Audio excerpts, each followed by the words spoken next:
saya ucapkan kepada Cikgu Abdul Aziz sebagai Cikgu Penolong Kanan Pentadbiran Sekolah Kebangsaan Seri Cepaka.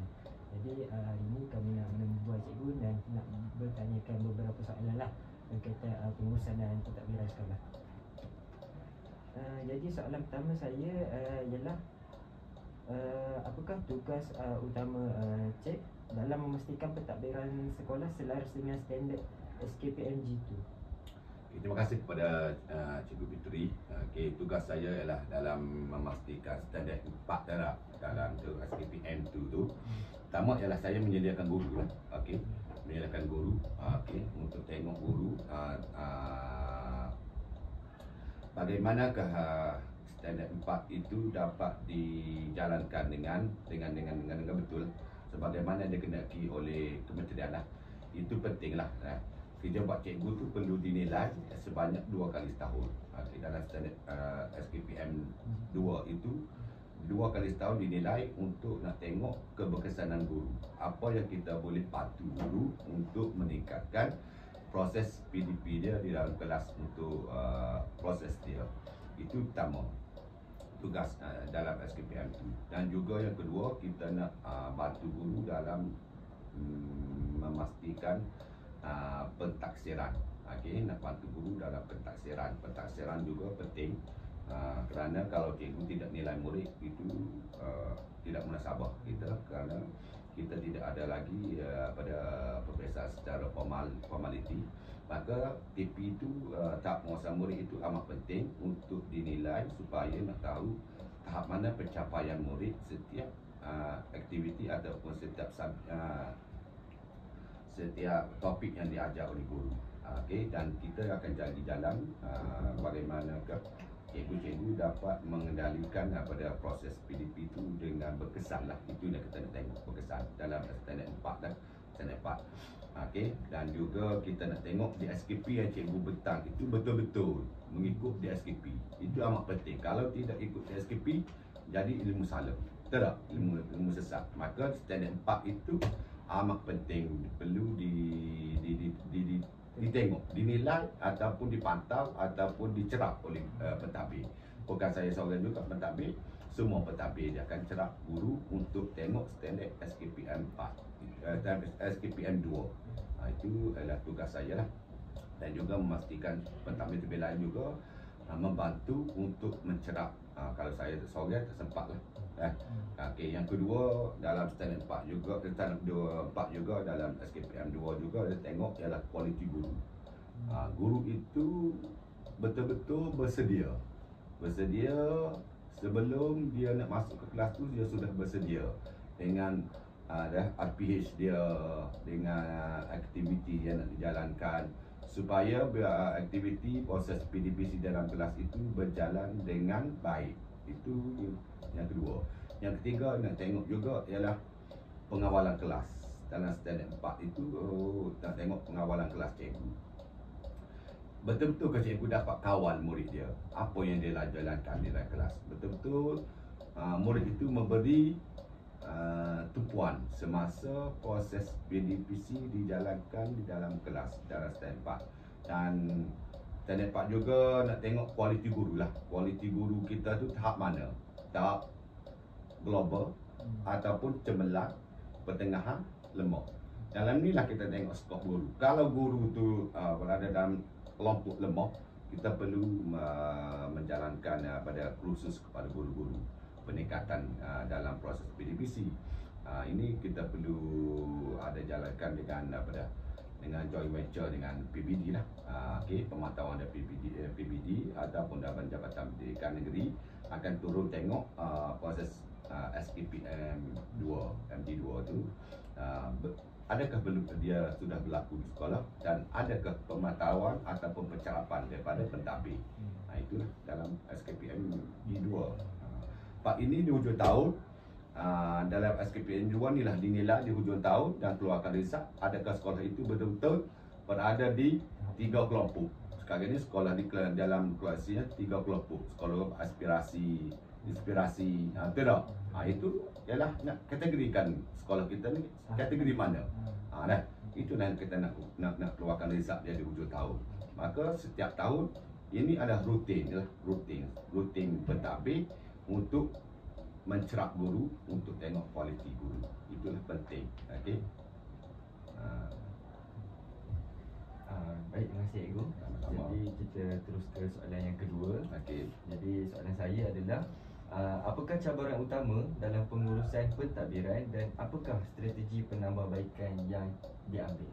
Okey, dalam strategi dalam pentadbiran ni banyaklah yang perlu saya terapkanlah dalam pentadbiran. Untuk pertama ialah semua manusia lah. Semua manusia ialah guru lah. Macam mana tengok guru dengan 70 orang guru ni banyaknya kerenahnya. Betul tak? Banyak kerenah guru. Maka perlu di-handle semua dan kita tidak ada bias.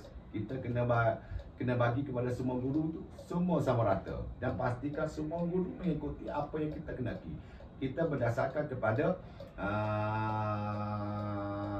tindakan sekolah yang kita buat. Itulah pelan objektif ataupun kita nak tengok kepada wawasan ke sekolah kita. Apa kita nak capai, apa nak capai sekolah kita, apa kita kena letak di mana, apa kita nak tengok. Okey, kan sepatutnya saya kata tadi, cikgu perlu ada KPI dan juga saya juga ada KPI. Okey, KPI. Contoh KPI mata pelajaran. Kalau bahasa Melayu, saya naknya semua murid kita 95% dapat menguasai 3M. Maka cikgu kena capai yang punya tu. Betul tak? Okey, cabaran saya itu yang punya pentadbiran. Yang kedua, kita nak tengok juga yang apa saja kualiti guru semua tengok. Dan cabaran amat penting. Dalam satunya, cabaran saya adalah dalam pendidikan. Sekarang ni cikgu perlu menguasai digital. Semua apa-apa ialah berkaitan dengan digital. Cikgu perlu menguasai IT. Kalau cikgu tak cila IT, maka kita akan ketinggalan. Betul tak? Saya juga perlu memahami, yang perlu saya menguasai. Sebelum cikgu saya tahu, saya juga perlu menguasai. Sekurang-kurang saya tahu macam mana nak buka, menguasai IT. Sebab IT ni amat penting. Sekarang ni kita tidak ada lagi menggunakan chalk and talk ataupun menggunakan papan tulis. Betul tak? Tidak ada lagi. Sekarang ni ialah kita berdasarkan kepada digital. Sebab itulah kerajaan sekarang ni ataupun Kementerian Pendidikan sekarang ni ialah penjitalan guru. Okey, penjitalan guru. Itulah cabaran-cabaran guru, cabaran-cabaran saya untuk guru-guru menguasai digital. Dan juga ialah cikgu-cikgu menguasai dalam bidang dia lah. Itulah. Maka kalau kita tengok kepada cabaran di sekolah, kadang-kadang kita tidak cukup dalam option, tapi cikgu kita cukup. Betul tak? Cikgu cukup, tapi optionnya tidak cukup. Maka perlu juga saya memberi tumpuan kepada guru-guru ataupun mata pelajaran tertentu supaya cikgu dapat menguasai. Kadang-kadang ya kita keperluan bahasa Melayu 7 orang. Yang ada cikgu yang ada option ada 5 orang. Maka kita perlu top up cikgu lain. Maka ini juga satu kesan lah kepada pihak sekolah. Maka saya juga memberi kesan. Murid-murid yang memberi kesan. Maka perlu juga kita ada cabaran-cabaran ini supaya benda-benda itu tidak menjadi halangan, tidak menjadi blocking untuk murid capai ataupun murid dapat menguasai ilmu yang itu. Betul tak? Okey. Yang ketiga ialah cabaran saya ialah berkaitan dengan prasarana. Prasarana yang ada di sekolah tidak mencukupi lah spek sekarang lah. Contohnya mama komputer. Kita ada mama komputer 2. Cuma mama komputer kadang-kadang kita masalah internet. Betul tak? Dan juga peranti yang tidak cukup. Betul tak? Dengan kapasiti murid kita ramai 900 orang. Maka peranti ada 40. Maka sekali masuk satu lab tu ada 20. Satu kelas ada 30 orang. Maka itu juga ada satu kekangan. Betul tak? Kekangan dan cabaran cikgu nak terapkan. Itulah cabaran. Dan kita juga ia berkaitan dengan bangunan ataupun kelas yang agak tidak tidak kondusif. Mana adalah peratus yang tidak kondusif itu ada. Kesesuaian dengan keramaian murid dengan suasananya berada di tepi jalan dan kepanasan. Sekarang ini murid lebih hebat pada kita, betul tak? Betul tak? Kalau tengok ilmu IT ataupun tengok murid sekarang ini, dia apa-apa dia mudah bagi tahu kepada parent dia. Maka yang ketiga, yang keempat ialah cabaran dengan ibu bapa lah. ibu bapa. Kadang-kadang ibu bapa ni tidak mengikuti arus masa tentang pendidikan. Tak? Dia ada rasakan lama ataupun cabaran kita boleh tak datang.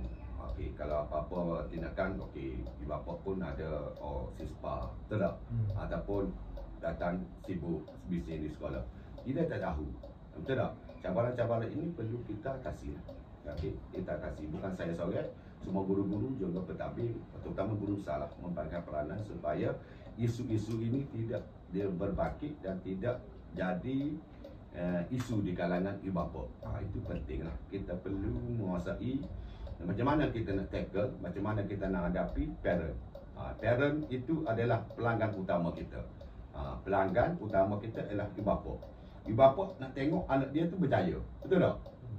Cikgu akan pergi ke sekolah, cikgu nak tengok apa yang cikgu nak ialah cikgu nak tengok ibu bapa dia hantar anak dia ke sekolah tu, nak tengok dia berjaya. Wahanya kita berada di sekolah ini ada masanya amat sikap 5 jam, 6 jam saja. Betul tak? Berada di rumah dalam 12 jam.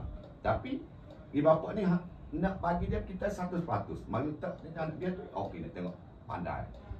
Tapi di sebaliknya itu banyak lagi halangan-halangan kita yang murid. Kadang kehadiran tidak ada ke sekolah. Betul tak? Kadang halangan. Okey.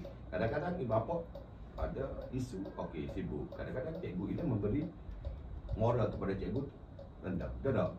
Cikgu nak mengajar. Kalau bila ibu-ibu bapa bising, cikgu pun akan mudah down lah. Mudah down lah. Apabila down cikgu, maka pengajaran dia tidak berkualiti. Betul tak? Dan kita juga, pasal saya tak suka anak murid saya bising. Betul tak? Cikgu tidak akan sisih anak murid dia. Kalau ibu bapa ni bising, yang lain, maka cikgu-cikgu kadang-kadang kalau ibu bapa dia bising, yang seorang ni bising, dia akan tidak beri tumpuan. Yang ni, tu. Maka saya tak suka macam tu. Kita nak semua ada kesamarataan. Semua dapat ilmu. Betul tak? Okey. Yang salah, parent. Yang budak tidak salah. Betul tak? Itu dah isunya. Cabaran di sekolah. Dan cabaran-cabaran lain adalah itulah berkaitan dengan isu-isu setempat. Kadang-kadang itulah. Dan cabaran-cabaran juga ialah berkaitan dengan surat-surat ataupun daripada jabatan yang perlu kita nak. Kadang-kadang cikgu nak cikgu dapat terima surat, segerakan. Tidak segerakan. Tapi itulah. Tapi benda-benda ini tidak menjadi halangan lah untuk saya dan juga pentadbir dan guru-guru untuk membantu jabatan, membantu Kementerian Pendidikan untuk melahirkan murid-murid yang unggul lah. Yang unggul. Betul tak? Yang unggul. Cemerlang. Itu yang paling penting sekali. Mana fokus kita apabila masuk di kaki ke sekolah, kita nak tengok murid kita adalah murid yang bersasar tinggi, bagaimana yang dindaki oleh Kementerian Pendidikan. Okey. Dan juga nak tengok murid-murid itu dapat lepas tahun 6 dia pergi ke sekolah-sekolah yang terbaik. Itu yang bagi saya.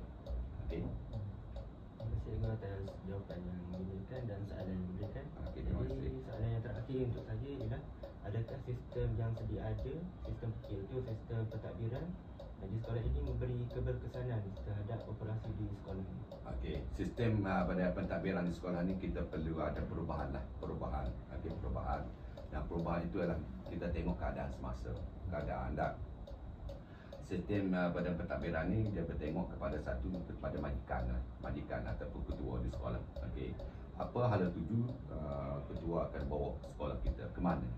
Okey, maka apabila seorang ketua masuk ke sekolah, dia akan ada hala tuju dia. Ada pointer dia. Kemana dia nak bawa sekolah itu. Maka cikgu perlu menerima, saya juga perlu menerima apa hala tuju yang dibawa oleh ketua. Betul tak? Okey, dan kita akan ada perbincangan dengan ketua atau pentadbir akan bincang apakah hala tuju yang kita nak bawa kepada sekolah. Betul tak? Kita tak boleh jadi diktator.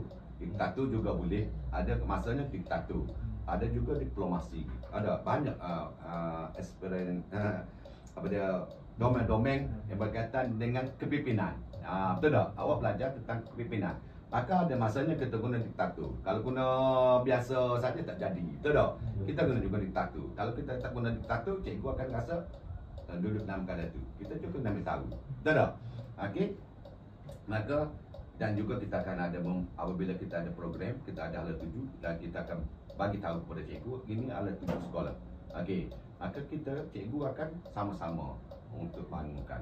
Kita tak boleh saja pentadbir, tak boleh saja ketua yang tetapkan hala tuju, tapi yang di bawah tidak tahu. Maka kita sama-sama daripada atas sampai ke bawah perlu ada kerjasama yang baik, ataupun kita berada dalam keadaan kesepakatan. Okey, kesepakatan yang itu supaya hala tuju sekolah kita itu dapat meningkat daripada tahun pertama, tahun-tahun ke tahun ke tahun.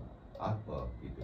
Baik dalam bidang akademik, baik dalam bidang baik dalam bidang co-curricular ataupun daripada environment semasa. Itulah. Dan juga kita perlu juga ada pentadbiran kita ialah kita juga ada kepentingan dengan PIBG. Betul tak?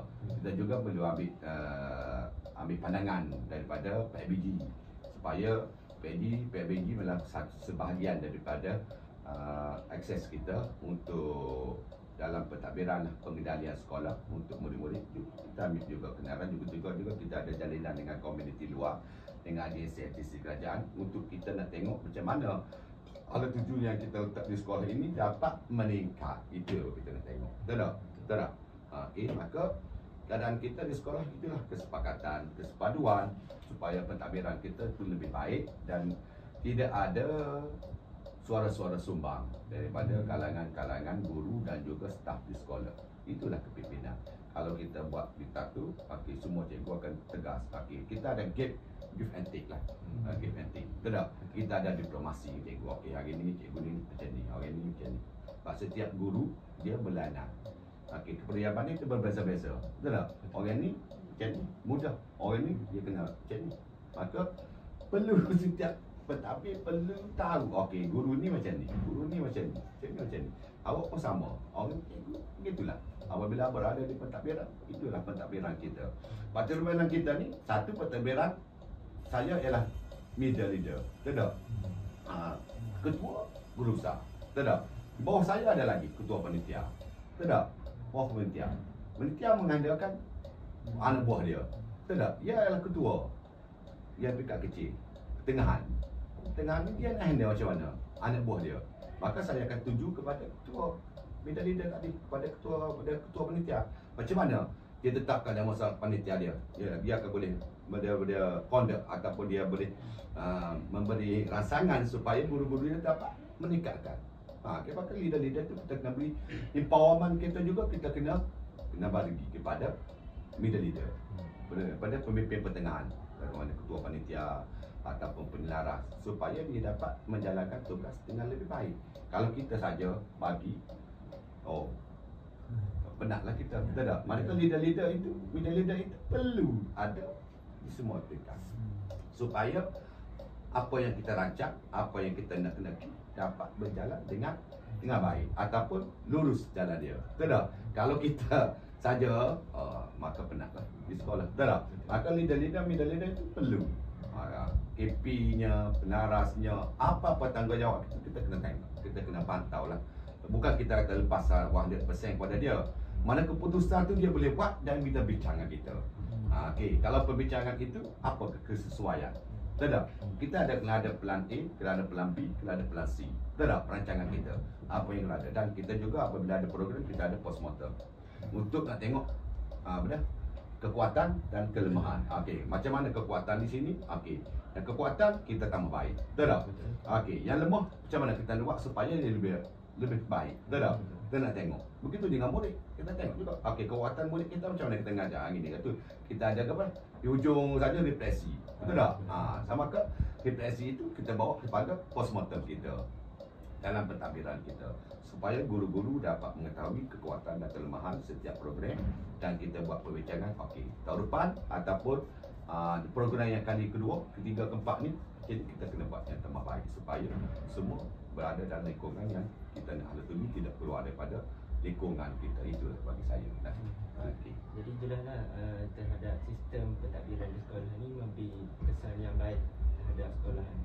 Dengan hala tuju, dengan tanggungjawab, kerjasama, pengurusan. Jadi untuk membina sekolah itu. Jadi saya rasa itu sahaja soalan daripada kami. Terima kasih. Okey, terima kasih. Sama-sama kepada Puteri, Farhan dan juga Cikgu Amir. Okey.